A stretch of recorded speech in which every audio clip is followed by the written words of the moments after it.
보면 그 바울이 이렇게 기도 부탁을 합니다. 골로새 4장 2절에 기도를 계속하고 기도에 감사함으로 깨어 있으라. 또한 우리를 위하여 기도하되 하나님이 전도할 문을 우리에게 열어주사 그리스도의 비밀을 말하게 하시기를 구하라. 내가 이 일 때문에 매임을 당하였노라. 이리 되어 있습니다. 그냥 여기서 바울이 전도할 문이라고 얘기를 하거든요. 그러면 문이 있다는 말이지 않습니까? 근데 전도는 문을 찾게 되면 전도만큼 되어지고 쉬운 건 없어요. 근데 문을 못 찾으면 전도만큼 어려운 게 없습니다. 그러니까 내가 전도문을 못 보니까 전도가 힘들다, 어렵다, 불가능하다, 안 된다라고 얘기를 하죠. 문을 찾게 되면 그다음부터 전도는 되어집니다. 그러면 문이라는 게 분명히 있다라는 거거든요. 그 제가 교회 들어올 때 문을 통해서 들어오고 문을 통해서 나중에 나갈 겁니다. 다 그렇게 오셨죠. 혹시 끝나고 오늘은 좀 색다른 방법으로 벽을 뚫고 나가야 되겠다 이런 사람은 없을 거 아닙니까? 근데 벽을 뚫고 나갈 수는 있어요. 근데 굉장히 힘들 겁니다. 온몸에 상처 있고 막 온몸은 더러워지고 성질 더러워지고 맞죠? 근데 전도를 그런 식으로 하면 안 되거든요. 그리고 그 믿음도 아니고 깡따구도 아닌 뭐 이상한 거 가지고 막 전도하려고 밀어붙이는 사람들도 있습니다. 근데 그 여러분 그런 사람 혹시 만나 보시는지 모르겠는데 뭐 다 그런 건 아닙니다만은 뭐 우리 다락방에도 좀 있고요. 굉장히 전도 얘기하고 복음 얘기하고 굉장히 헌신을 얘기하는데 들어보면 뭔지 모르게 부담스러운 사람은 없습니까? 있잖아요, 솔직히. 근데 그 에베소 6장에 보면 분명히 뭐라고 되어 있냐면 평안의 복음에 예비된 신을 신고라고 되어 있거든요. 전도는 평안해야 돼요. 그걸 뭐 되어진다라고 얘기를 하거든요. 혹시 숨을 쉬는 게 굉장히 그 뭡니까? 계속 의식이 되고 불편하다. 그럼 주님이 부르실 때 된 겁니다, 그거. 근데 우리가 물론 우리가 뭐야 호흡을 통해서 기도한다고 일었을 때 의식을 하지 평상시에 우리가 호흡을 할 때 내가 숨을 들이쉬는구나 숨을 내쉬는구나 라는 걸 인식을 하고 숨 쉬는 사람 없거든요.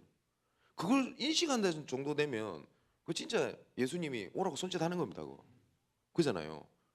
똑같이 되어지는 거는 그걸 얘기를 하거든요.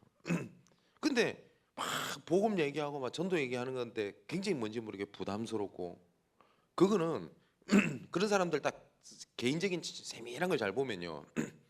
영적인 스트레스이자 영적인 스트레스 전도로 푸는 사람이 있어요. 근데 그런 사람들이 보면 증거도 있지만 문제도 많이 일으킵니다. 한을 가지고 움직이는 사람 있죠. 예를 들어서 내 자녀가 어릴 때 죽었어요. 그럼 그게 얼마나 한이 맺히겠습니까? 그리고 특히 자녀는 죽으면 가슴에 묻는다 하는 사람. 그 상처 때문에 막 후대들 사이가 뛰어다니는 사람이 있거든요. 근데 그런 사람들 증거도 일어나요. 왜냐 한이 있기 때문에. 특히 뭐 여자도 한을 품으면 온유에도 서리가 내린다는데 그잖아요. 근데 문제도 딱 일으킵니다. 근데 제자 사역은 그래야 되는 거예요. 뭐냐면은 편하게 될 정도로 그게 돼야 돼요. 그러려고 하면은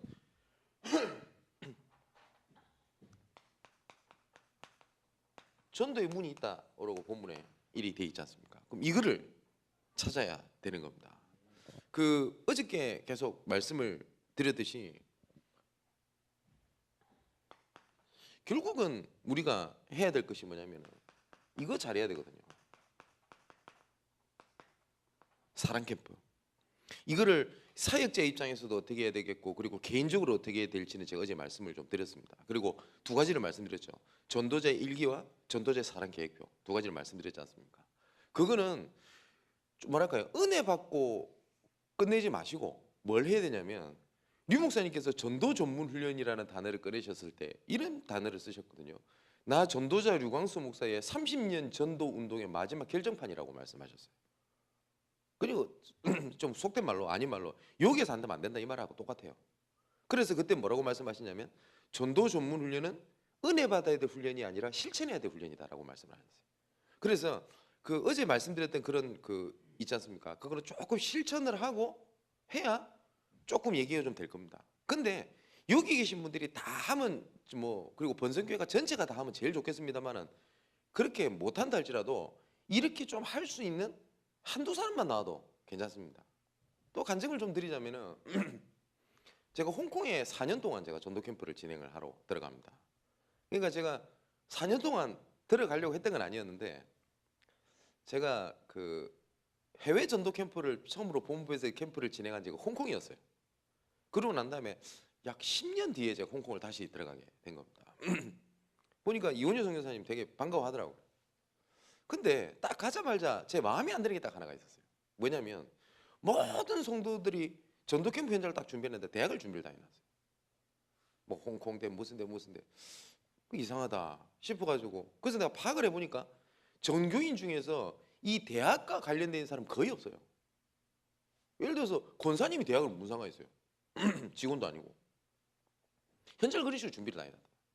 그러니까 물론 대학이 뭐 준비하는 게 틀렸다 이런 뜻은 아닙니다. 어제 말씀드렸듯이 전도는 뭐하고 관련돼 있다고 그러죠? 삶이랑 관련돼 있어야 돼요. 근데 이 성도들이 대학이랑 삶이랑 아무 관련이 없어요. 그렇지 않습니까? 내가 살고 있는 지역, 내가 일하고 있는 업 이런 쪽에서 전도 운동을 찾아야지. 전부 다 그래야 현장 준비를 다 해놨더라고요. 뭐 처음에 준비를 해놨으니까 어쩔 수 없고 그 제가 그 뒤집은 겁니다. 어떻게 했냐면 현장 바꿔야 되는 거예요. 그래서 조금 몇 가지 실천을 하고 제가 어떤 생각이 좀 들었냐면 다른 국가는 좀 어려울 수는 있습니다. 왜냐면 워낙 넓고 교회도 많고 이러니까. 근데 홍콩은 단 한 군데밖에 없으니까 여기 한 군데 좀 제대로 좀 도와봐야 되겠다 싶어가지고 그리고 인간적으로 그 미국이나 멀리 가기는 싫고 그래서 홍콩은 가까우니까 그래서 1년에 한 두세 차례 제가 홍콩을 들어간 겁니다. 그래서 몇 군데 현장을 좀 찾아낸 건데 그 중에 하나가 쉘이라고 하는 여자 그 현지인이 있어요. 근데 원래 홍콩 새생명교회가 처음에는 그 한국 현지인 그 한국 교회에 현지인 부서가 있는 이런 분위기였거든요. 근데 나중에 어떻게 바뀌어 버리냐면 현지인 교회에 한국 교인들 조금 있는 걸로 바뀌어 버렸어요. 근데 그 이유가 그 이원희 목사님이 그때 캠프 이후로 몇 가지 같이 찾아낸 게 한 두세 명 딱 찾아낸 겁니다. 그 중에 하나가 쉘이라고 하는 여자 집사인데 보니까 놓쳤는데요. 예전에 뭐 꽃 사업도 했던 좀 뭐 배포가 큰 여자죠. 그리고 굉장히 헌신적이에요. 그리고 그 북경어, 광동어, 영어를 퍼펙트하게 해요. 그런데 뭐 하고 있냐? 대학에 뚝 들어가 있어요. 대학은 아무 상관없는데. 근데 이번에 셰리가 좀 은혜 받고 자기가 그 마온산이라고 하는 지역에 그 홍콩에 있는 그 교회는 거리가 좀 됩니다. 한 시간 반 정도 되는 거리에서 합니다. 거기에서 조금 자기가 관련돼 있는 것을 찾았는데 이 쉘이라고 하는 여자 현지인 통해서 7가정이 돌아와 버린 거예요. 감사하죠. 그래가지고 7가정이면요 일반 교회 좀 작은 교회입니다. 그래서 지교를 또 열어놔. 그리고 루이스라고 하는 얼굴 잘생긴 애가 있어요. 저 얘 처음 보고 야, 저 영화 배우인 줄 알았어요. 엄청 잘생겼어요. 어떻게 이리 잘생겼지? 중국인데. 근데 홍콩 과기대 출신입니다. 홍콩 과기대가 우리나라 서울대보다 레벨이 높아요. 전 세계 레벨이. 근데 이 친구가 거기 출신이고 그 근처 회사에서 직장 생활하고 있었어요. 그 자기가 관련돼 있잖아요. 근데 홍콩 과기대에 사익을 누가 들어가냐? 사모님이 계속 들어갔어요. 왜냐 엘리트 학교니까. 근데 사익이 안 됐거든요. 근데 안 될 수밖에 없어요. 제가 봐도. 근데 관련된 게 없단 말이에요. 그 사모님이 들어간 게 잘못된 뜻이 아니라. 그래서 메시지 듣다가 루이스 얘가 자기 출신이니까 잘 안단 말이에요. 얘가 일주일에 한 번씩 들어가기 시작한 겁니다. 근데 그 과기대에서 한 네다섯 명 사명자를 찾아버렸어요. 루이스가. 그러니까 막 교회 분위기 다 달라져 버린 겁니다. 그래서 뭐 전도 캠프 한 지 얼마 안 됐는데 이원유 선교사님 전화 와가지고 진 목사 그 후속 캠프 안 오네요. 그래서 내가 본 캠프 간 지 얼마 됐다고 후속 캠프를 벌써 가냐고. 그 다음에 갈게요라고 하니까 빨리 와야 된대요. 그래가지고 비행기 티켓을 사서 보낸 겁니다. 저한테 빨리 오라고. 그래서 가봤네. 무슨 일인데 싶어서 가봤더니 그 아까 말했던 쉘이라고 하든지 이런 사람들 현장 직접 가봤어요 제가. 그래서 뭐 제가 원하니까 뭐 목사님이 좀 메시지 내가 메시지할 게 아니고 직접 하시라고. 그래서 어떻게 하는지 가만히 봤다니까요. 잘해요. 그랬더니 분위기가 완전 달라져 있는 겁니다. 그래가지고 제가 1년 뒤에 전도 캠프를 다시 진행하러 갔는데 주일날에 예배를 드리지 않습니까? 전도 캠프 기간에. 주일날은 제가 설교하지 않거든요. 해외 캠프 나갔을 때. 왜냐하면 그 저도 은혜 받아야지. 그래서 설교만 할 수 없지 않습니까? 그 예배 드리려고 뒤에 앉아 있으니까 그 어떤 현지인이 저한테 또 오더니 쪽지를 하나 딱 줘요. 그 가만히 뭔지 봤더니 새신자 등록하더라. 그러니까 저를 모르는 겁니다. 그 새신자가. 그러니까 홍콩에 있는 교회 사람들이 저를 모를 리가 없거든요. 근데 모른다는 말은 새 가족이 늘었다는 얘기죠. 근데 현지인들은 가득해요. 그랬더니 그 전에는 그 뭡니까 장로님들이랑 목사님이랑 좀 사이가 좀 안 좋았거든요. 왜냐하면 목사님이 문제가 있는 게 아니라 목사님이 굉장히 현장통입니다. 계속 현장 다녀요. 그러니까 토요일 그리고 월요일 그 주일날 홍콩 이후에 나머지는 다 중국 가 계세요. 그러니까 뭐 성도들 입장에서는 뭐 같이 자기들이랑 같이 소통도 하고 싶어도 안 되니까 좀 그럴 거 아닙니까? 근데 장로님들이 은혜를 받아버리니까 현진이 돌아오니까 분위기가 다 달라져 있더라고요. 감사할 일이죠. 그래가지고 올해는 뭐 홍콩 집회가 없었습니다만은 중국 사태 때문에 이번에 한국에 나오셨을 때 저랑 이런저런 얘기를 하는데 재밌는 얘기를 해요. 이제 진목사 니 안 와도 되겠다 이래요 홍콩에. 왜 그랬더니 니 안 와도 잘 된대. 그저 잘렸습니다. 그저 홍콩 안 갑니다 이제. 이거 감사할 일이죠. 그런 건 잘려도 괜찮아요. 그죠? 그런데 그 두 사람이 뭐 했냐면 이거 딱 한 겁니다. 뭐냐면 말씀드렸죠 어저께 지역과 그 지역의 장소와 그 지역에 지속할 제자 이걸 사랑 캠프라거든요. 이걸 딱 찾는 겁니다. 이거를 딱 찾게 되면 이걸 보고 사랑 캠프라고 하는데 이걸 보고 뭐라고 그러냐 문이라고 얘기합니다. 전도의 문은 사람 개념입니다. 장소 개념이 아닙니다. 문을 딱 찾아버리는 겁니다. 문. 제가 러시아 살린에 전도 캠프를 또 갔었을 때입니다. 그래서 또 제가 또 전도 수첩이랑 막 얘기를 했죠. 그랬더니 제가 여러 분이 있는데 딱 한 분이 기억이 나요. 그 러시아 여자 장로님인데 이분이 일식집에 고급 일식집에 뭘 하냐면은 그 매니저 일을 담당을 하는 겁니다. 그 일반 식당에는 매니저가 없는데 조금 뭐랄까요 고급 식당이라든지 그리고 미장원 같은 경우 있지 않습니까? 그런 데는 고급 매니저가 있습니다. 그 사람들이 뭐를 하는 거냐면 고객 관리를 합니다. 그 동네 미장원 특징이 있습니다. 갈 때마다 깎을 때마다 머리 스타일이 다 달라요. 우리 동네 그래요. 제 머리 깎을 때마다 머리가 다 달라요. 저는. 그래가지고 뭐 저는 그걸 신경을 안 쓰니까 뭐 깎아주면 깎아주는 대로 다니지. 장사는 될 수밖에 없어요. 근데 뭡니까 뭐더라? 뭐 TV 보니까 뭐 차홍인가 하는 뭐 미용사 있더만요. 뭐 청담동에서 한다는데 이 사람은 뭐 예약 안 하면 못 간다네요. 그런데 이런 사람들 매니저 특징이 뭐냐면은 이 고객은 머리 스타일은 뭘 좋아한다. 식당 같은 경우는 이분은 뭐 짠 걸 좋아한다, 싱거운 걸 좋아한다, 소스 많은 걸 좋아한다, 소스를 안 좋아한다 다 합니다. 그러면 그 손님이 올 때마다 왔을 때 그게 딱 맞춰 딱 서비스를 딱 해줍니다. 손님이 안 갈 수 없어요. 그죠? 근데 장사하는 식당 특징 갈 때마다 맛이 다른데 그잖아요. 제가 한번 갔더니 짜 그래서 물을 붓고 있어 손님이. 그래서 짭니까 이래요. 그래서 그렇다고. 다음에 오면 그걸 조절해 주면 될 거 아닙니까? 식당 주인 몰라. 그래가지고 몇 번 자기 물 부어먹다 다음에 안 가요. 그렇겠죠.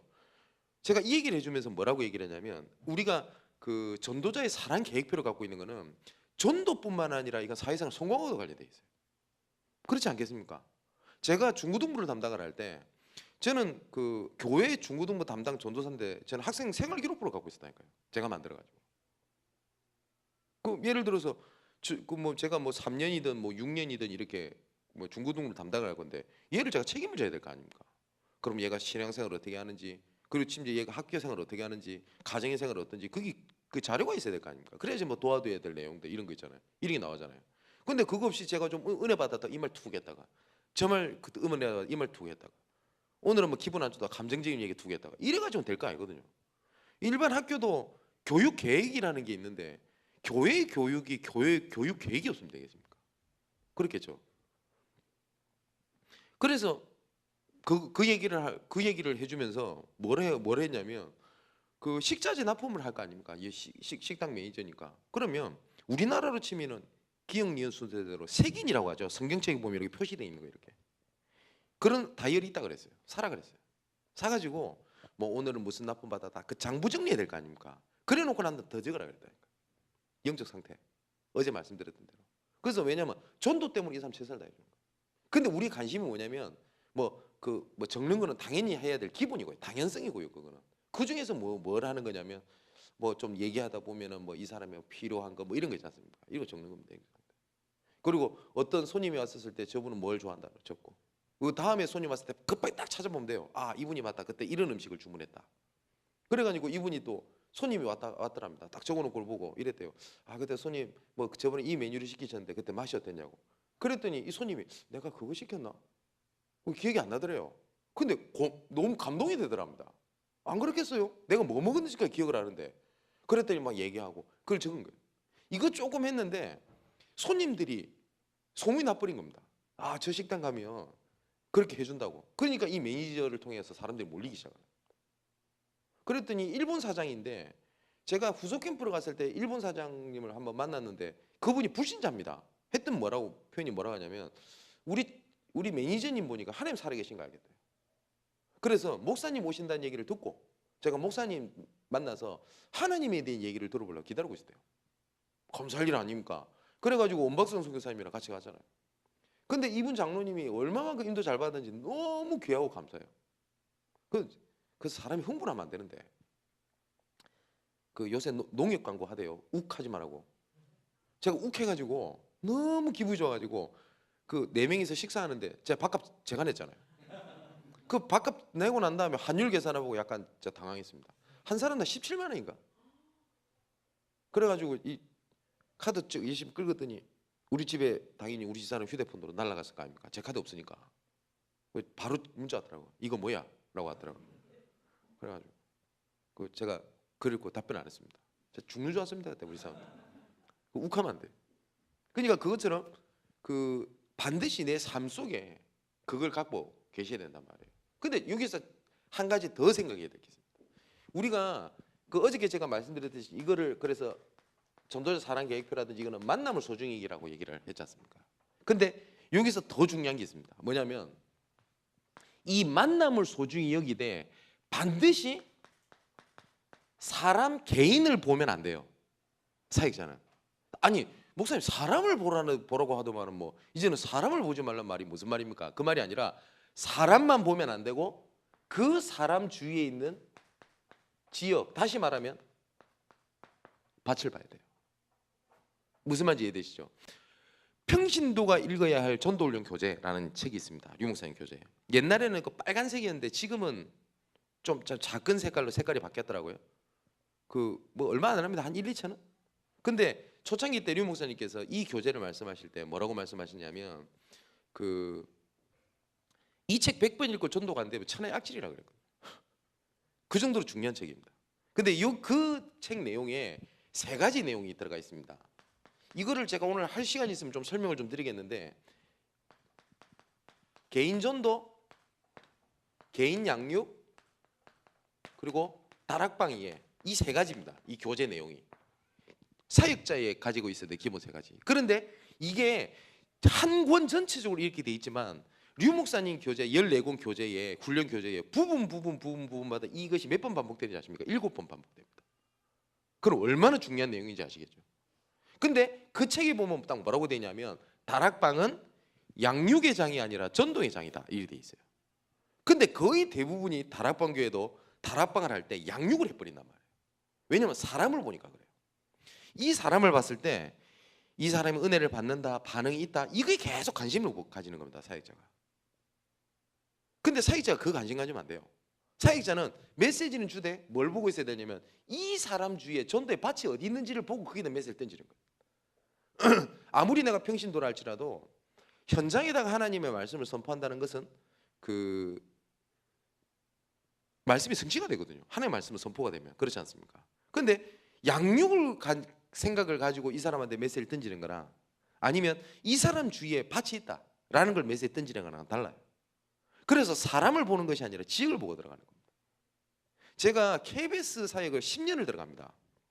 그 김덕기 장로님이라는 분이 계시지 않습니까? 근데 그 김덕기 장로님이 그 저보고 한 두어 달 전에 재밌는 말씀을 하시더라고요. 목사님, 그 강산이 한번 변할 만큼 같이 늙었습니다. 그래요, 저보고. 그래서 뭔 말인가 싶어서 봤더니 벌써 10년이 됐어요. 그래서 내가 벌써 KBS 들어간 지 10년이 됐는 것 같다 싶어요. 근데 김덕기 장로님은 임마누엘 서울교회 장로님입니다. 근데 저하고는 아무 상관이 없어요. 그럼 제가 이분을 우리 교회 데리고 가려고 하는 악한 동기를 갖고 들어가냐? 그런 게 아닙니다. 왜냐하면 KBS를 복음 전도하러 가려면 어저께 말씀드렸잖아요. 성경에서 말하는 전도는 만일에 그 지역을 파고들기 위해서 누구를 통해서 파고 들어갈 건가? 그게 키라고요. 그럼 그때 당시에 김덕기 장로님이라는 분이 한 분 계셨기 때문에 들어간 겁니다. 왜냐하면 교회가 아무리 많아져도 교회가 영향력을 주지 못하는 현장들이 여러 군데가 있거든요. 그 중에 하나가 방송국입니다. 왜냐하면 100명 정도 되는 목사님이 우리 방송국 복음화 시키기 위해서 캠프하러 가자 와 우르르 들어가면요 경찰 금방 출동합니다. 맞죠? 아무나 막 들어갈 수 있습니까? 신분증 제시하고 다 해 조사 다 받고 들어가야 되는데요. 그래서 제가 장로님 통해서 들어간 겁니다. 그래가지고 들어갔더니 그 처음에는 장로님이 KBS 내에서요 거의 왕따 비슷했어요. 뭐 지금은 잘 되고 있으니까 솔직히 말씀드립니다만 보니까 막 저렇게 예수 믿으면 망해라고 하는 모델이셨어요. 보니까 예전에 뭐 다락방 만나 예전에 뭐 신비주의 해가지고 재산 다 말아먹고 뭐 이런 식이더라고요. 그리고 뭐 언론 쪽에 있다 보니까 많은 사람들도 오는데 사람이 워낙 또 착해가지고 사기도 당하고 그러다 보니까 교회 내에서요 예수 믿는다는 게 부끄러울 정도입니다. 그래서 처음에 KBS에서 예배를 드릴 때 그 조용히 예배 드릴 거 아닙니까? 어떻게 했냐면 만일에 찬송가 288장이다. 예배 드리기 전에 288장을 찬송하겠습니다. 이래 안 했어요. 우리는 288장을 낭독하겠습니다. 이랬어요. 그래서 조용히 예수를 나의 구주 삼고 성령과 피로 쓰고 이렇게 찬양했다니까요. 왜냐면 찬양도 마음대로 못할 만큼. 왜냐면 다른 사람들은 똑같은 나이에 그 연차에 전부 다 국장급으로 올라가는데 자기는 부장이라. 어떻게 했습니까? 그래가지고 일주일에 한 번씩 새벽에 들어가는데 맨날 단둘이 앉아 있어요 저랑. 그 장로님도 민망할 거 아닙니까? 그래서 자주 전화 옵니다. 목사님 피곤하시면 안 오셔야 됩니다. 이 말 오지 말란 말이거든. 그냥 안 피곤하다고. 그래 갑니다. 그 어느 날 갑자기 그 장로님한테 발령이 난 겁니다. 저 대구 KBS 총국장으로 내려가라고. 이거는 좌천 아니면 그 인사 발령이거든요. 왜냐하면 그때 당시에 보수 정권이었기 때문에 영남권 KBS 있다가 나중에 본부장이라 사장급으로 올라갑니다. 본사에서. 근데 내가 봤을 때 좌천이라 이분. 왜냐면 뭐 분위기 이런데 뭐 하는 계획이 있지 이러고 있는데 그러고 있다 한 두어 달 뒤에 세월호 사건 딱 터지는 겁니다. 그때 모든 KBS 사장, 부사장, 이사장 뭐 전부 다 뭐가지 다 날라갔어요. 다 날아가거든요. KBS 사장은 그 대통령이 임명하는 거 알고 계시죠? KBS 사장은 대통령이 임명합니다. 그러니까 그 친인사 정권이 들어서게 돼 있습니다. 뭐가지 싹 다 날아갔네. 그런 상황에서 이제 세월호 사건을 어느 정도 정리해 되니까 다 뭐가지가 다 됐잖아요. 본사의 중요한 자리에 쓸 사람이 없는 거예요. 그래서 김덕기 장로 올라오게 됩니다. 다시. 그래가지고 갑자기 어떻게 되냐? KBS 내에 서열 3위 사무국장으로 또 올라와버린 거예요. 이제는 막 사무국장 그 뭔가 사무실에서 국장 자리에서 예배를 드리는 겁니다. 감사하죠. 그래서 하도 10년 동안 제가 KBS를 들락날락 그려놓으니까 앞에 그 경비 보시는 분이 제가 목사인 줄 알아. 그래서 저 신분증 제출도 안 합니다. 제가 보면 목사님 오셨어요. 문 팡 열어버려요. 그래서 누가 만약에 김덕기 장로님이 KBS 사장 임명받고 국정 공청회 할 때 KBS 내에 비선 실세 뭐 얘기 나오면 네, 장로님 잘린대 저 때문에. 왜 저 신분증 제출 안 했거든요. 감사할 일이죠. 그래야 딱 10년 했거든요. 근데 하나님께서 어떻게 하시냐? 하는 장로님 통해서 중요문을 하는 당이죠. 뭐 RUTC 방송국 좀 보신 분은 알겠습니다만 제가 연예인들 사역을 하잖아요. 그죠? 다 장로님 통해서 열린 거거든요. 그래서 저에게 연예인들 여러 명 됩니다. 감사하죠. 어느 날 강호동이 찾아온 거예요. 장로님. 자기 어려운 일. 근데 장로님이 당당하게 복음 페이지를 딱 그래서 한 거를 딱 준 겁니다. 읽어봐. 그 강호동 읽어봤나 봐요. 그랬더니 좀 만나고 싶다 하니까 나를 만나지 말고 같이 만나야 될 사람이다. 그게 접니다. 아마 좀 기대해 주시오만 언제 될지는 모르겠어요. 그 친구가 바빠가지고 강호동이랑 한번 좀 만나게 돼. 두 번째는 그 조영남 씨 있지 않습니까? 요새 뭐 그림 대작 때문에 난리 났잖아요. 조영남이 신학대학 출신입니다. 이 사람이. 그리고 그 정도로 무너진 거거든요. 그 조영남 앞에 가가지고 조영남 훨씬 김덕기 장로보다 많거든요. 그 앞에서 당당히 그리스도 얘기해버린 거예요. 그럴 수밖에 없는 이유. 교회는 다니고 신학은 다니지만 그리스도 몰랐지 않냐 이래본 거예요. 근데 조영남이 그 말에 충격받은 거예요. 그래가지고 아마 조만간에 또 저 같이 만나게 됩니다. 이런 중요한 문 역할을 할 거예요.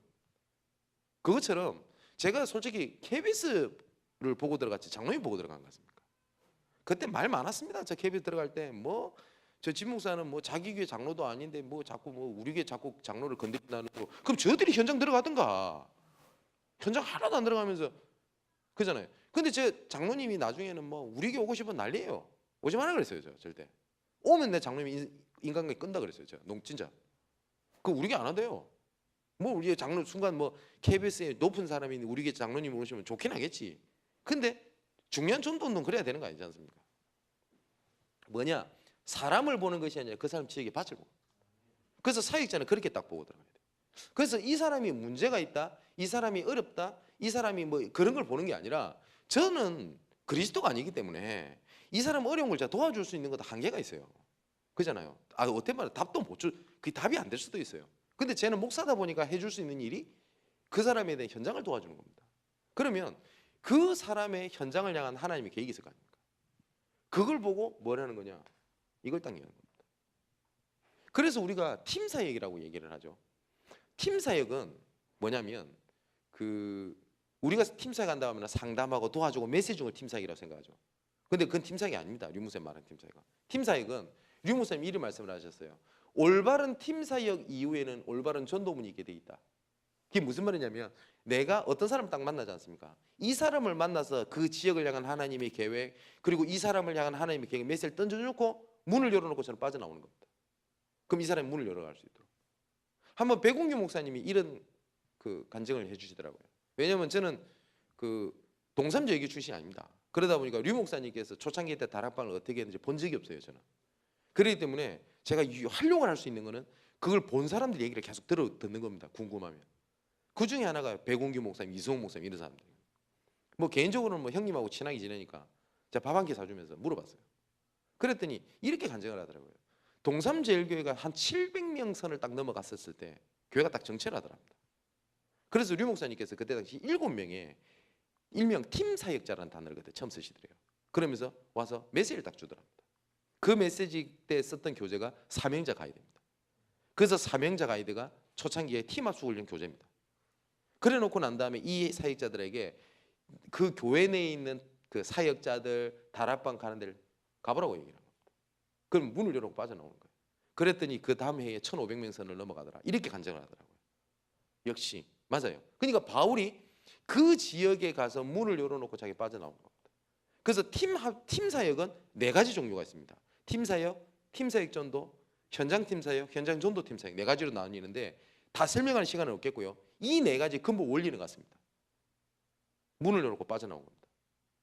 그죠? 어저께 제가 팀 구성을 말씀드렸죠. 그걸 보고 팀 사역이라고 얘기를 합니다. 근데 우리 자꾸 팀 사역 이러니까 상담하고 메시지 주고 같이 막 있고 이걸 생각하는데 물론 그런 형태도 뭐 나올 수 있겠습니다만은 제일 중요한 거는 뭐냐면 문을 열어놓고 빠져나오는 겁니다. 그게 전도 문을 얘기를 한단 말이에요. 그것처럼 사람을 보지 말고 그 사람 주위에 있는 사역자는 뭘 봐야 된다고요? 지역을 봐야 돼요. 그러면 전도할 때가 되게 많습니다.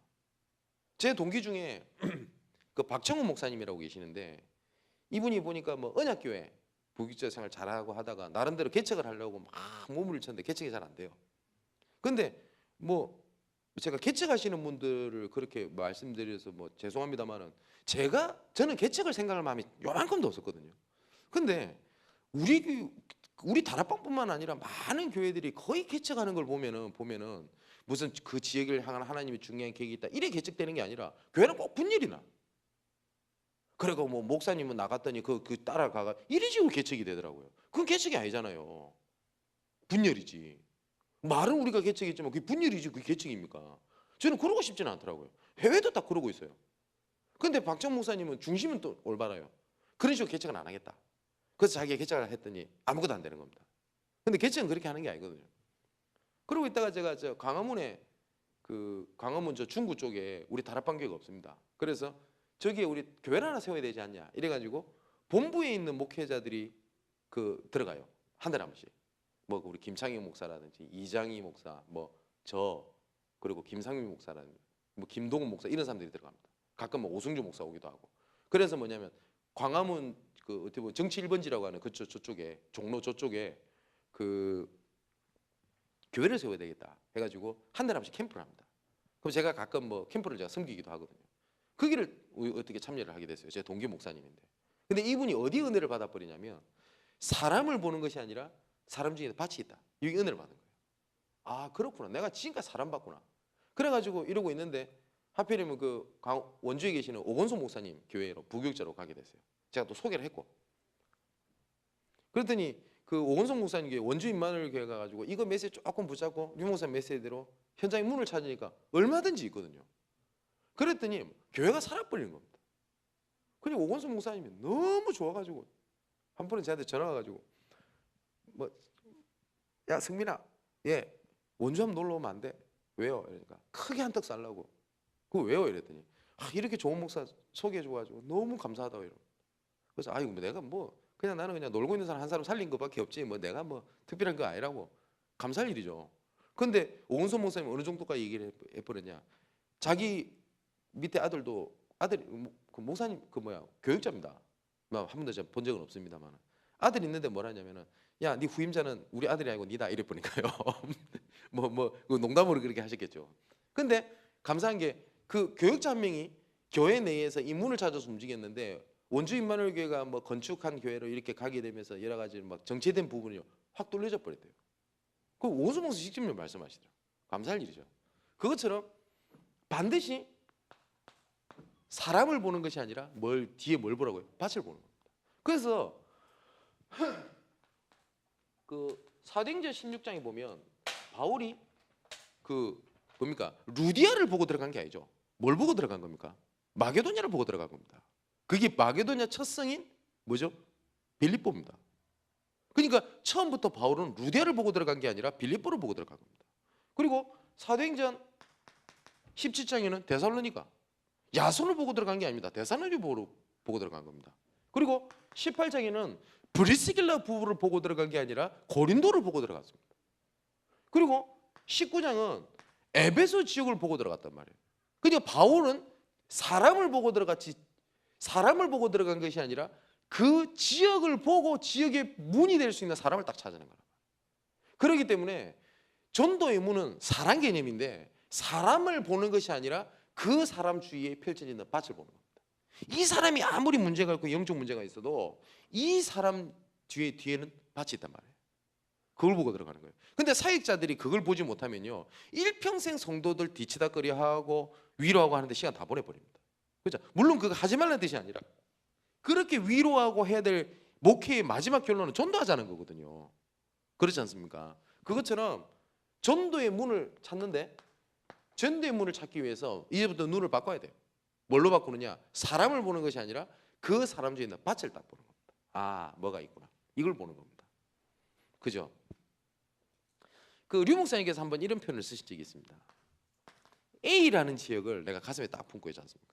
만일에 내가 살고 있는 지역 그러면 A라는 지역을 가슴에 딱 품고 있으면 B, C, D 다른 지역을 가게 되죠. 그래도 A 지역을 살릴 수 있는 제자를 만나게 된다. 이걸 보고 류 목사님이 천사 동원권 이리 말씀하셨어요. 천사들이 그걸 이용을 한대요. 그걸 딱 작업을 한답니다. 근데 진짜 그렇습니다. 그래서 내가 지역을 가슴에 딱 품고 있으면요, 내가 다른 지역을 가도 그 지역을 살릴 수 있는 제자를 딱 만나게 됩니다. 제가 어저께 구로 얘기를 말씀을 드렸는데 구로를 딱 들어가고 공단 쪽에 들어가고 난 다음에 제가 그 다음에 잡았던 것이 뭐였냐면 시야공단을 들어가야 되겠다 스케줄 짰어요. 그리고 시야공단을 들어가고 난 다음에 이제 교회가 영향력 주지 못하는 황금화자가 막 널려 있거든요. 그래서 세 번째로 제가 찾은 게 인천 남동공단이었습니다. 그때. 근데 인천 남동공단은 연결될 수 있는 것이 아무것도 없어요. 그래가지고 뭐 어떻게 되는갑다 싶어서 이래 시간이 한참 지났습니다. 그러고 난 다음에 그 모스크바에서 전도 캠프를 진행을 할 때 그 난생 처음으로 우리 본부에서 모스크바에서 전도 캠프를 진행을 하게 된 겁니다. 근데 그때 원래 제가 모스크바 전도 캠프 진행 담당이 아니었어요. 그런데 처음에 이렇게 전도 캠프를 진행을 하다 보니까 그 좀 진행을 좀 오래 했던 좀 친구가 좀 진행을 했으면 좋겠다라고 류 목사님 지시가 좀 떨어져 가지고 제가 갑자기 모스크바를 진행을 하게 된 겁니다. 근데 제가 그때 그 건강적으로 굉장히 문제가 와 있었을 때였습니다. 뭐냐면 그 제가 면역력 쪽에 질환을 그때 갖고 있어가지고 그러니까 뭐 면역력이 완전히 바닥이니까요 모든 바이러스 질병 다 걸리는 겁니다. 그래서 겨울 되면 유명한 거 있죠. 노로바이러스. 제가 걸렸었거든요. 신종플루 제가 걸렸어요. 다 걸립니다. 그래가지고 막 개결되고 있는데 야 모스크바를 가야 되니까 걱정이 되는 거예요. 야 이게 마지막 선교인가 이 생각도 들고 그래가지고 뭐 그래도 못 가겠다는 말은 못 하지 않습니까? 그리고 맨날 뭐 복음에서 생명 건다는데 그런데 갑자기 우리 같이 사역을 윤경호 선교사한테 전화가 왔어요. 목사님 상트페테르부르크에 저 3일 정도 전도 캠프 진행하고 모스크바를 좀 들어가시면 안 되겠습니까? 라고 연락이 왔어요. 그래서 내가 뭐라 했냐면 내 몸이 안 좋아가지고 그렇게 스케줄 못 짜겠다고. 모스크바도 겨우 갈 상황이니까 꼭 필요하면 보조진행자를 보내라. 라고 했더니 뭘 하냐면 목사님 어떻게 해요? 그래요. 그 왜요? 이랬더니 비행기 티켓 샀대요. 그 비행기 값 제가 내거든요. 그래서 아니 내한테 허락도 안 받고 비행기 끊으면 어떡하냐고 막 화를 냈어요. 빨리 취소하라고. 그러니까 알겠습니다 이러고 전화하고 끊더니 좀 이따 전화 왔어요. 목사님 어떻게 해요? 이래요. 뭔데? 이랬더니 수수료가 40%. 어떡합니까? 그 40% 돈이 아깝잖아요. 그래서 어거지로 제가 생터페체르부로 간 겁니다. 근데 그때 제가 면역도 쪽에 와놓으니까 온몸에 대상포진이 와가지고요. 아시죠? 대상포진 심하게 오면 인터넷에 보니까 출산의 고통보다 아프다고 돼 있거든요. 그 대상포진이 눈으로 가면 실명하고 머리로 가면 죽는데요. 근데 저는 입까지 다 올라왔었거든요. 그러니까 혀가 다 헐어버리는 겁니다. 입안이 그냥 말을 잘 못할 만큼. 그래가지고 겨우 아픈 혀를 붙잡고 겨우 3일 동안 강의하고 이제 모스크바 내려가야 되겠다 이러고 있는데 제가 밥을 제대로 못 먹었어요. 혀가 아프니까. 근데 또 제가 아픈 척은 잘 안 하거든요. 제가 자존심이 있어가지고 아 목사님 고생하시는데 식사는 그래도 잘 하시고 모스크바 가셔야 된다면서 저를 데리고 간 데가 스시집을 데리고 가는 겁니다. 혀가 아파 죽겠는데 와 진짜 죽겠네. 제가 회 진짜 좋아하는데 막 혀가 너무 아프니까 그래서 된장찌개 홀짝홀짝 마시고 있는데 그 어떤 그 한국 여자분이 저한테 말을 거는 겁니다. 근데 제가 관심이 없었어요. 혀가 아프니까. 근데 분위기가 어떤 분위기냐면 모르는 사람이 말을 거네? 하나님 계획이 있나 보다. 그러면 캠프 하시는 목사님은 어떻게 복음 전하는지 볼까? 라고 하는 이상한 분위기가 이미 형성이 딱 돼 있는 겁니다. 근데 거기서 제가 복음 안 전하면 저는 완전히 가짜가 되는 거예요. 어쩔 수 없이 제가 복음 전했어요. 진짜 죄송한 표현인데 어쩔 수 없이. 그러고 난 다음에 또 제가 듣기 싫어 이제 가면 좋겠는데 또 듣고 앉아있네. 영접을 하더라고요. 그러면서 명함을 주고 가는데 제가 명함 버렸어요. 솔직히 말해서 나중에 너무 몸이 아프니까 명함이고 뭐고 막 관심이 없는 겁니다. 그래서 모스크바의 전도 캠프 겨우겨우 진행하고 제가 넉 달을 집에만 누워 있었어요. 너무 몸이 안 좋아가지고 집에도 못 가고 그래서 주일날 설교만 하고요. 그냥 저보다 몸 상태가 조금 많이 안 좋은 목사님이 이장희 목사님이 저보다 많이 안 좋고요. 같은 질병입니다. 저랑. 그러니까 이 질병은 낫진 않아요. 그러니까 지금도 저는 완치가 된 상황은 아닙니다. 이러다가 조금 안 좋으면 또 도지고 이러거든요. 그래가지고 한 넉 달쯤 누워 있다가 좀 살만하니까 모르는 번호가 또 전화 왔어요. 목사님 안녕하세요. 그래서 누구십니까 하니까 목사님 그때 러시아에서 만났던 뭐예요. 그래서 이제 생각이 나는 거예요. 예. 목사님 바쁘셔가지고 연락을 못 하시는 것 같아서 제가 죄송함을 무릅쓰고 전화를 했대요. 제가 명함 버렸어요. 이 말은 못 하잖아요. 그래서 제가 너무 바빠가지고 목사님 우리 회사에 한번 와주시면 안 되겠습니까? 뭐 몸도 나았겠다. 갔죠. 갔는데 우리나라 보면은 그 자동차 이 색깔 입히는 거죠. 이걸 도장이라고 하잖아요. 우리나라 이 도장에서 제일 큰 업체가 진택이라는 회사고요. 두 번째로 제일 큰 회사가 세닥이라는 회사입니다. 근데 이 회사가 진택이에요. 가보니까. 근데 알고 봤더니 이 여자가 진택 사장님 딸이네. 근데 자기가 인생의 마지막 그 위기가 와가지고 내가 가장 여행 가고 싶어 했던 러시아 여행하고 나는 죽는 거다. 그래서 자기 인생을 포기를 하고 갔다가 저를 만난 거예요. 나는 유명한 버렸는데. 그런데 그 회사가 남동공단에 있어요. 그거 희한하죠. 보세요. 류목사 메시지다. 그래서 지금 그 진택 그게 있는 계시는 그분이 저게 성도입니다. 감사할 일이죠. 이분이 또 이 회사가 또 중국 쪽이 굉장히 활발하거든요. 그래서 그분 중국 회사를 통해서 제가 중국을 파고 들어가는 겁니다. 그러니까 서류상으로는 제가 진택의 직원으로 돼 있어요. 왜냐면 중국 쪽에 파고 들어가야 되니까. 그러니까 한마디로 말해서 위장 취업이죠. 그것처럼 그런 문이 있다. 근데 이 이런 문을 어떻게 목사님이 이런 문을 찾았습니까? 라고 방법적인 부분을 설명하라면 제가 할 수 있겠습니까? 없잖아요. 이건 하나님 은혜라는 것밖에 설명이 안 돼요. 그래서 전도는 하나님 은혜지 방법이 아닙니다. 그래서 류 목사님 뭐라고 말씀하셨냐면 전도는 방법이 아닙니다. 하지만 성경적 방법이 있습니다. 라고 말씀하셨거든요. 이 무슨 말장난 같지 싶잖아요. 방법은 아니지만 성경적 방법이 있어요. 근데 그보다 더 앞서야 될 게 있거든요. 뭐냐면 하나님 주신 은혜입니다. 바울이 방법을 갖고 파고 들어간 게 아닙니다. 하나님 은혜로 파고 들어가다 보니 성경적 방법이 나온 겁니다. 똑같이 류광수 목사님도 하나님 주신 은혜 때문에 현장을 뛰다 보니 성경에서 말하는 수목의 전략이 나온 거지 수목의 전략을 가지고 현장을 들어가신 게 아니거든요. 그죠? 그 또 한 가지 더 말씀드리면 사도행전 17장 1절 2절에 보니까 뭐라고 되어 있냐면 바울이 자기의 규례대로 그 새 안식일에 들어가 회당에서 예수 그리스도를 증거했다라고 되어 있거든요. 그러면 이게 규례, 그 지금 성경 관례라고 아마 번역이 되어 있을 건데 이거를 사전을 찾아보면 습관적으로 반복하는 행동 이리 뜻입니다. 그러면 쉽게 말하면 바울이 이거 갖고 있었다는 거잖아요. 자기 나름대로 복음 전하는 방법. 그럼 이 방법이 어디서 나왔을까요? 이 방법이 뭐 하나님이 갑자기 손가락에 나타나서 쭉 써주면서 가르쳐 줬겠습니까? 아니잖아요. 근데 누구한테 배운 적이 없거든요. 근데 답은 굉장히 간단합니다. 뭐냐면 현장에서 성령 인도 받다 보니 성경적 방법이 나온 겁니다.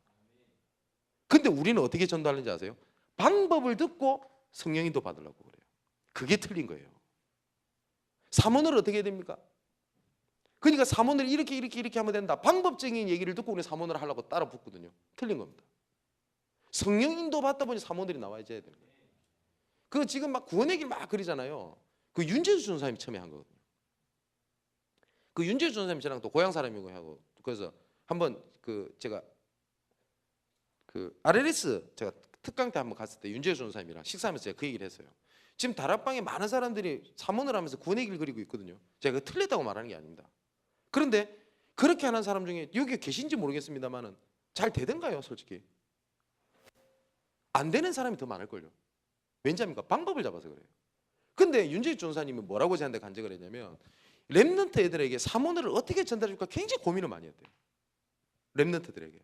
그래서 얘들한테 말씀을 정리해주면서 그 말씀을 자기한테 적용시켜야 되겠다는 의미로 사모를 구원의 길을 그리라고 얘기를 한 겁니다. 그러면 그 성령인도 받았다고 하는 그 배경은 다 무시해버리고 구원의 길 그리면 되는가 보네. 맨날 기도집에 구원의 길 십자가 그리고 있어요. 불신자한테 복음 전해보지도 않으면서.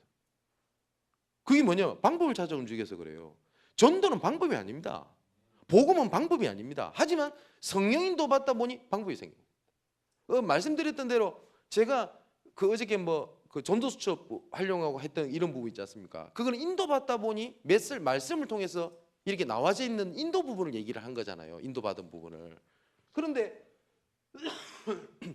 그걸 혹시 잘못 듣고 진 목사는 그렇게 방법대로 했나 보다. 우리도 그렇게 해봐야 되겠다. 안 됩니다. 그런 식으로 해가지고는. 방법이 아닙니다. 성령 인도입니다. 근데 많은 사람들이 뭐라 하냐? 방법을 가지고 움직이거든요. 저렇게 하면 되는갑다. 그러다 보니까 이렇게 전도 캠프 하면 되는갑다 싶어가지고 방법을 찾아 막 흔들렸던 사람 많아요. 그러니까 이게 맞다 싶으면 여기 확 올려버리고 저기 맞다 싶으면 여기 막 움직여버리고 이런단 말이에요. 방법이 아닙니다. 성령 인도입니다. 그것처럼 이번에 말씀을 딱 붙잡고요. 어떻게 하는 거냐? 방법을 찾는 것이 아니라 성령 인도로 받는 겁니다. 그럼 분명히 내 현장에 하나님께서 만남을 예배해놨을 거란 말이에요. 그 만남 속에 오늘 메시지처럼 문이 딱 예비되어 있어요. 그렇기 때문에 조심해야 될 거, 사람을 보는 것이 아니라 지역을 보는 거예요. 반드시 밭이 있다는 거예요. 의도적으로라도 그렇게 계속 생각을 해야 돼요. 그 성도들 한 3명 정도 앉아서 예배를 드려요. 초기에.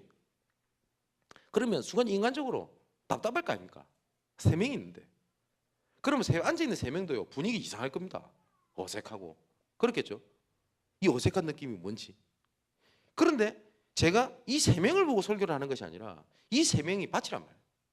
이 사람 중에 밭이 있을 거라고요. 그 중에 한 사람이 어제 말했던 헤드헌터 그 사람.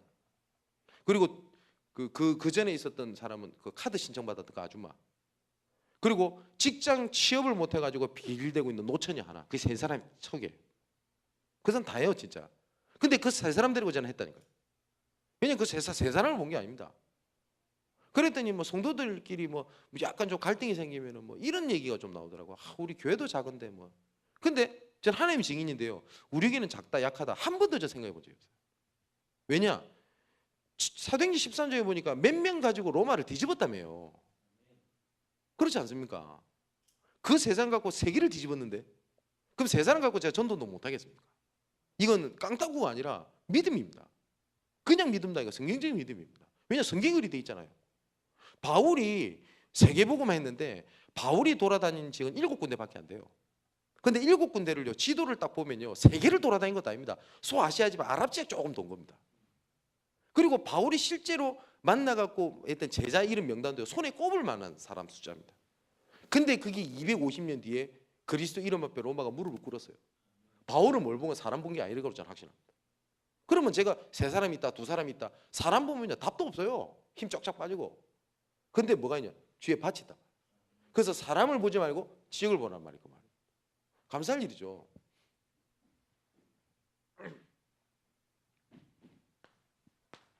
세 번째로 그러면은 지역의 밭이 예비돼 있기 때문에 지금부터 내가 조금 보는 눈을 좀 다르게 하고요. 그거에 따라서 내 스케줄도 조금 다르게 짜는 겁니다.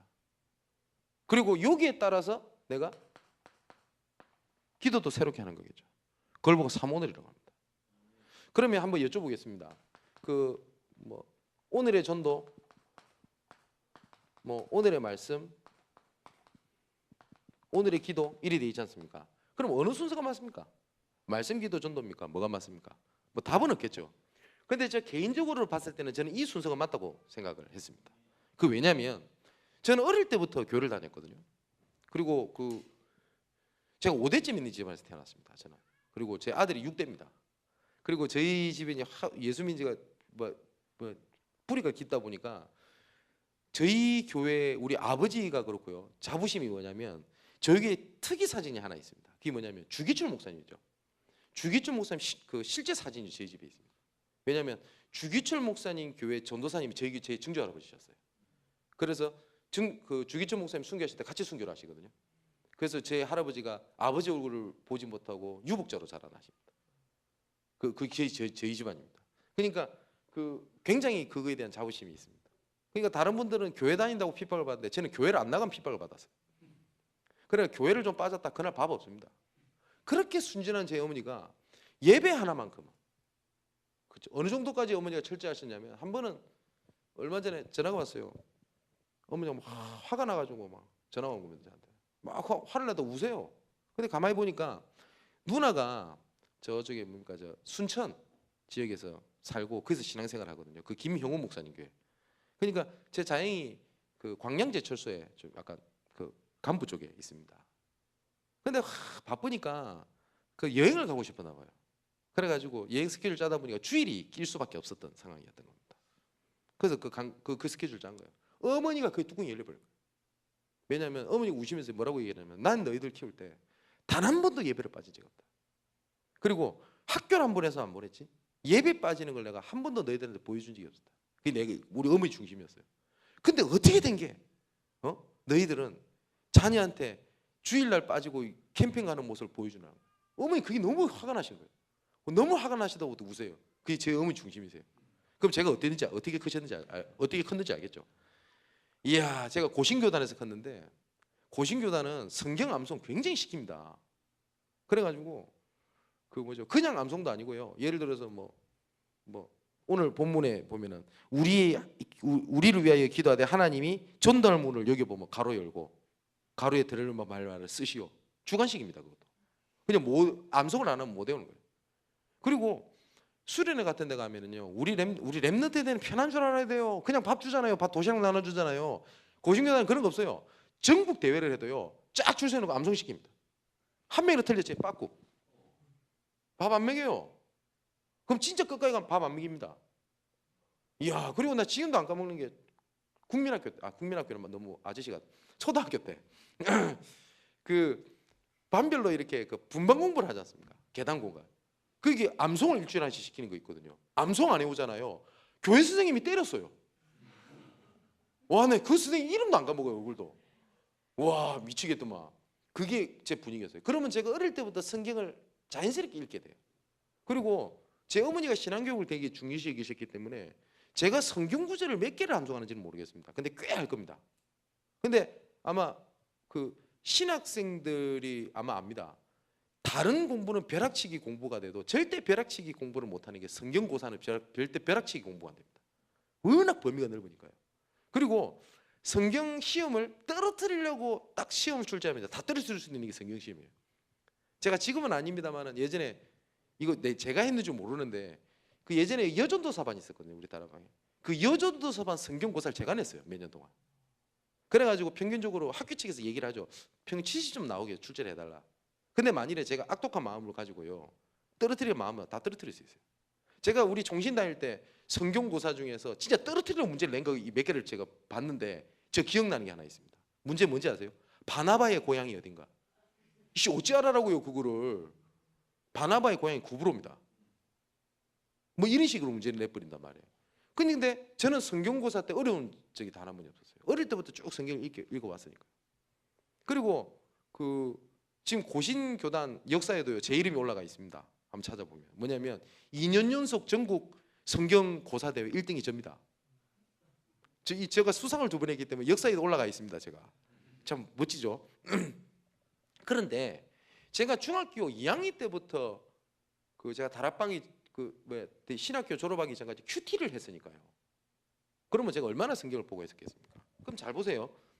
제가 어릴 때부터 얼마나 제가 말씀을 좋아했다기보다는 자의반 타의반으로 했어요. 그리고 기도도 하려고 얼마나 몸부림쳤는지 몰라요. 제가 고등학교 때는 학교를 다니면서 금식 기도를 해야 돼요. 기도하고 싶어가지고.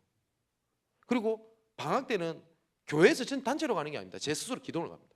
기도하고 싶어가지고. 그리고 저는 고등학교 때 방기도도 했어요. 뭐 방기도가 뭐 중요한 건 아닙니다만.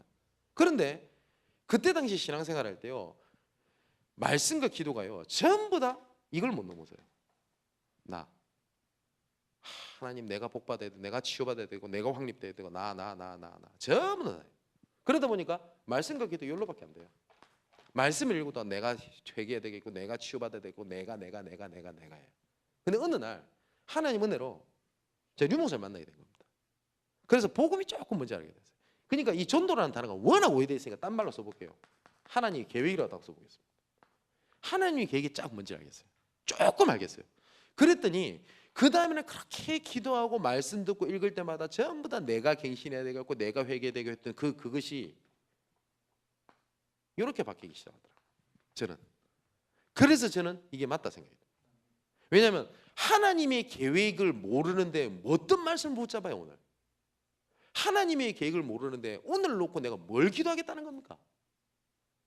저는 그 생각이 들거든요. 그래서 저는 이게 맞다고 생각을 해요. 저는 개인적으로.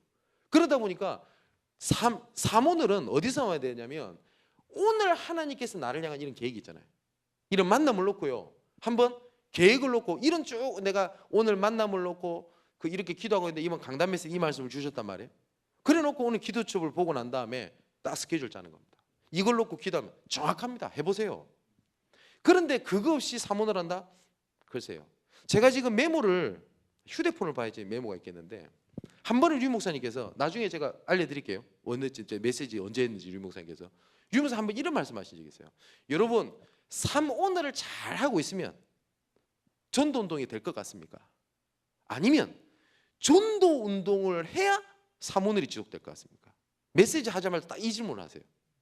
하이 집회 때 제 몇 년 매달 하이 집회 언제 메시지인지 나중에 알려드릴게요. 워낙 내가 막 류 목사님께서 이런 말씀하실 때 안 믿어. 그래서 각주를 제가 다 달고 다닙니다. 제가 나중에 알려드릴게요. 그러면 어느 게 정답 같습니까? 사모늘을 잘하면 전도 운동이 될 것 같습니까? 류 목사님 질문입니다. 전도 운동을 하고 있으니까 사모늘이 될 것 같습니까? 이렇게 말씀하셨어요. 전도 운동 하고 있어 사모늘이 된다고 류 목사님 말씀하셨어요. 근데 우리는 반대로 하잖아요. 이렇게 하면 전도가 될 것 같다고 생각하지 않습니까? 전도라는 걸 놓고 사모늘 움직여야 돼요. 제가 어저께 말씀드렸듯이 마태복음 24장 14절 땅끝까지 복음이 증거되고 나니야 꺼처리라. 그게 지구를 움직이는 하나님의 계획이거든요. 그 안에서 오늘입니다. 그죠? 그 바깥에 있는 오늘은 내 거잖아요. 이건 제 간증이기도 합니다. 나라는 걸 넘어서지 못하는 거예요. 제가 유일하게 저희 집에서 제가 혼자 다락방을 했거든요. 그러다 보니까 우리 어머니고 아버지가 전부 우리 아버지는 나중에 교회에 상처 때문에 교회를 안 나왔어요. 그러고 난 다음에 그 뭡니까? 저 혼자 다락방 하는데요. 그러니까 막 교회 집에서 핍박을 받는 겁니다. 그리고 일반 교회에서는 이단은 상종하지 마라 가르치거든요. 진짜 가족들이 저 상종을 안 했어요. 그럼 저는 뭐 집에서 왕따입니다. 그러다 보니까 기도 제목이 당연히 뭐 하나님 뭐 우리 가정이 복음 속에 있게 해줘 그렇게 기도할 거 아닙니까? 어느 날 제가 그 기도 안 했어요. 이거 하나님 증인이신데 내가 단 한 번도 우리 부모님 놓고 기도한 적이 없어요. 왜냐하면 내가 전도자가 맞다면 하나님께서 내 가문 책임지셔야 돼요. 중요한 거는 내가 전도자가 맞다면, 그죠? 근데 말씀 들을 때마다 확인해 보면 전도자 맞는 것 같아. 진짜 하나님께서 나를 전도자로 부른 것 같아요. 그러면 하나님께 내가 가문 책임져야 돼요. 왜냐면 이거는 성경에 근거가 있지 않습니까? 아브라함에게 하나님께서 내가 너를 복의 근원으로 삼겠고 내가 너를 저주하게 너를 저주한 자에 나도 그를 저주하겠고 너를 축복한 자에 나도 그를 축복하겠다. 왜냐? 너를 복의 근원으로 삼았다 안 합니까? 그럼 내가 복의 근원이 맞다면 내가 진짜 이리 복음 전하는데 가문이 걸림돌이 될 것 같다. 그럼 하나님 손해잖아요. 그럼 하나님 책임져야 돼요. 근데 그 확신이 딱 드는 겁니다. 그래서 정말 우리 가족 놓고 기도한 적 없어요. 정말로 기도를 안 했다는 표현보다는 기도를 할 이유가 없더라고요. 지금은 제가 말씀드리죠. 저희 집은 복음 다 들어와 있습니다. 제가 다 전부 이단이랑 손가락 쨌던 모든 가족들 이단 다 빠져가지고 지금 메시지 같이 듣고 있어요. 그리고 제가 딱 결혼했을 때 제 집사람한테 했던 말입니다. 우리 장인 장모님은 우리 다락방의 권사님이 장로님이기 때문에 걱정할 거 없는데 남은 처가댁 다 예수합니다. 그래서 제가 우리 결혼식 하고 난 다음에 우리 집사는 기억해요. 결혼 딱 하고 난 다음에 끝나자마자 우리 집사람한테 딱 했던 말입니다. 내가 전도자가 맞다면 당신 가면 복을 받게 될 거라고. 이건 무슨 애들 말로 근자감, 근거 없는 자신감이 아니고 진짜 저는 확신이 있었어요. 그래서 복을 받게 될 거라고. 지금 우리 처가댁 예수 다 믿잖아요. 그럼 제가 막 처가댁 가서 아이고 안녕하세요 인사하고 돌아다니겠습니까? 바쁜데 아닙니다. 기본적인 거였어요. 당연성. 만일에 그 뭡니까 우리 처가댁 쪽에 뭐 어디야 뭡니까 어떤 중요한 행사가 있어요. 못 간다. 그럼 축의금이라도 보내야 돼요. 당연한 거 아닙니까 그거. 그리고 한 번은 또 우리 집사람이 사고 쳤어. 뭐 사고라면 사고가 아니면 아닌데 어느 날 보니까 우리 사람이 약간 고민을 하는 것 같더라고요. 뭔가 싶어서 가만히 봤더니 워낙 저희 집안도 가난했지만 처가댁도 굉장히 가난했어요.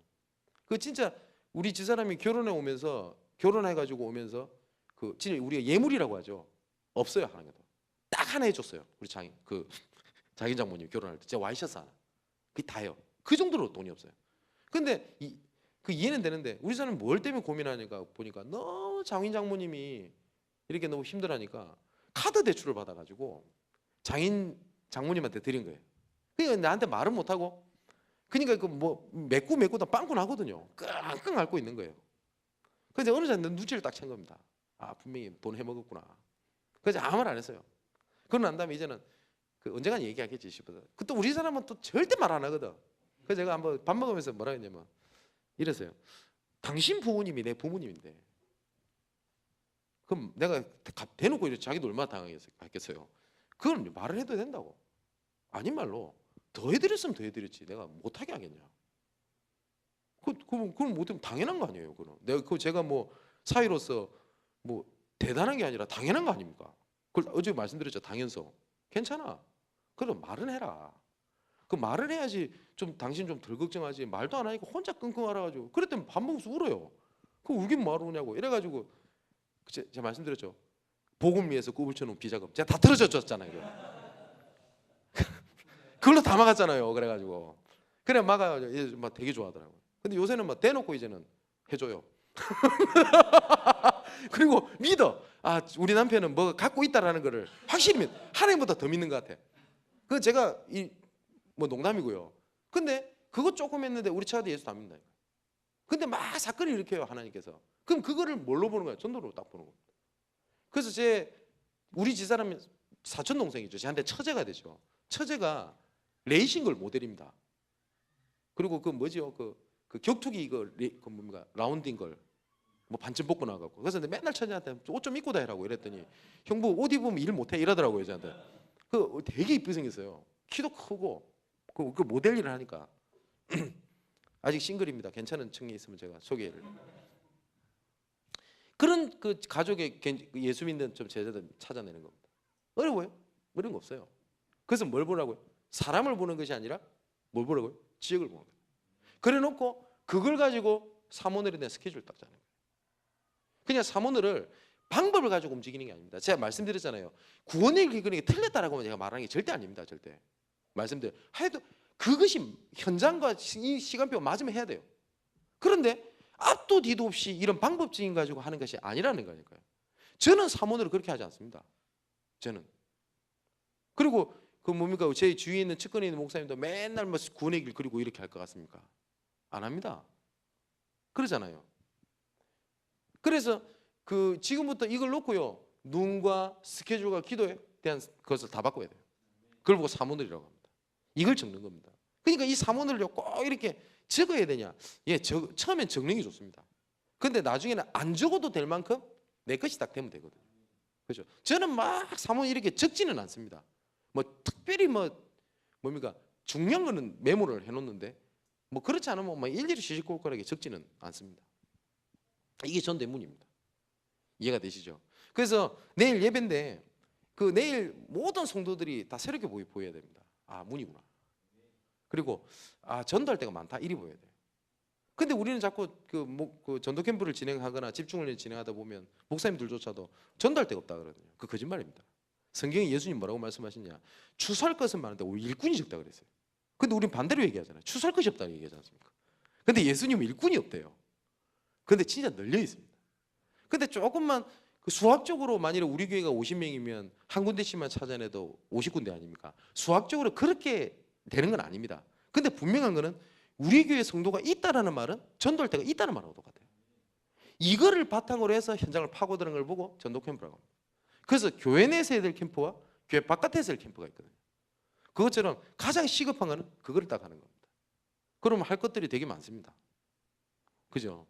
그것처럼 조금 전도를 놓고 새롭게 좀 생각을 하고 좀 이런 하는 시간이 좀 되면 좋겠다라는 생각이 듭니다. 그 우선은 설명 중요한 건 다 했는데요. 너무 빨리 마쳤나? 빨리 마친 건가요? 뭐 더 해야 되나요? 아니면 여기서 마쳐야 됩니까? 뭐 하란 대로 할게요. 저는 매일 그게 낫겠죠. 내일 주일인데 영양 가잖아요. 그죠? 예, 그렇게 하면 좋을 것 같습니다. 그럼 뭐 다 마쳤으니까 그 우선은 뭐 제가 어제 오늘 드린 말씀만 조금만 좀 잘 정리만 해도 아마 전도에 대한 많은 답을 얻지 않겠나 이런 생각이 좀 듭니다. 혹시 뭐 질문 있으신가요? 갑자기 이렇게 질문하면 보통 안 합니다. 제가 전국 세계를 다니면서 이렇게 해서 질문 있습니까 했을 때 질문 있습니다라고 말하는 사람은 성격이 독특한 사람 외에는 질문을 안 하더라고요. 그래서 그러면 조금 그러니까 끝마치고 제가 바로 어저께는 후다닥 가고 이랬는데 후다닥 안 가고 몇 분 머물 테니까 질문할 거 있으면 그때 와서 저한테 살짝 얘기하시면 제가 아는 것 성실하게 대답해 드릴 수 있도록 그렇게 하겠습니다. 기도하겠습니다. 나의 하나님께 감사함을 드립니다. 전도를 놓고 새로운 답을 찾는 시간 되기를 소망합니다. 제2의 전도 운동을 할 수 있는 현장의 문을 찾아내는 은혜를 허락하여 주옵소서. 짧은 시간이지만 완전한 응답으로 함께 하실 하나님의 계획을 기대하며 살아계신 예수님의 이름으로 기도합니다.